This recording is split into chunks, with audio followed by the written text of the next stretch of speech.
Okay, so now I'm going to demonstrate the construction of a median and the position of centroid in an obtuse angle triangle. Okay, so triangle ABC is an obtuse angle triangle. By looking at it, you come to know.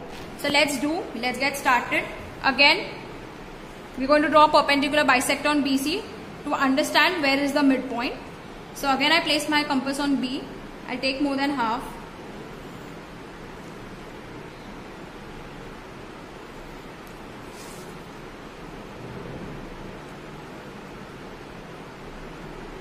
Yeah, so you've got, you're just going to connect these two. Yeah, so you've got your midpoint P. So what am I going to do? I'm going to connect it to the vertex opposite to the side BC. So that is A, because, and you're just going to connect it. Right? So you got one median of yours. Yeah. Now the second, I'm going to draw a perpendicular bisector for AB. And which is the vertex opposite to AB? That is point C. So let's get started. Let's draw a perpendicular bisector for AB.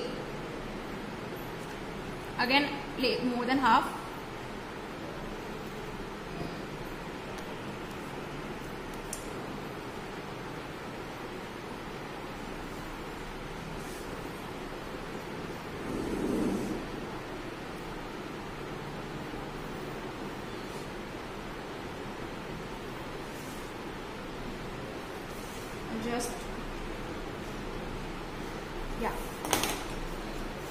So I'm just going to connect these two.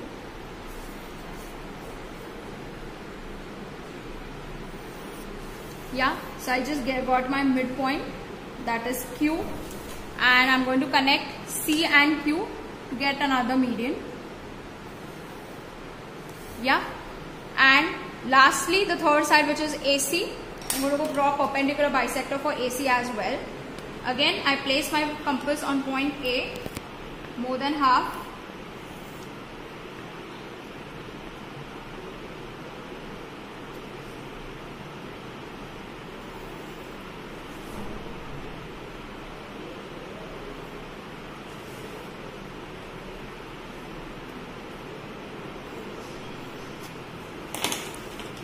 Just going to connect this two.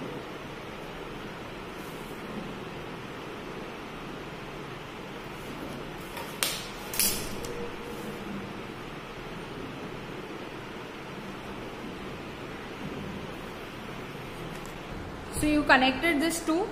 So this R is going to be the midpoint for AC, and now we are just going to connect B and R.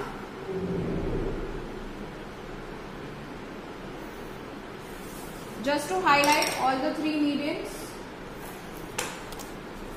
So AP is a median. So BP and CP is going to be equal. BR is a median.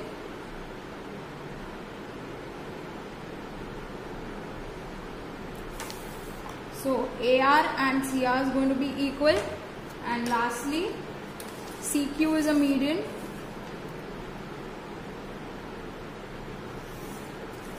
So AQ and BQ is going to be equal. You see it again. They're all concurrent. And what you mean by a point of concurrence in terms of a median is always a centroid, which is noted by point G. One more very important thing to notice is that if you saw in all the three types of angles, that is an acute angle, obtuse angle and a right triangle, the position of centroid was always inside the triangle, unlike an altitude. So please note that position of centroid always lie inside the triangle. Thank you everyone.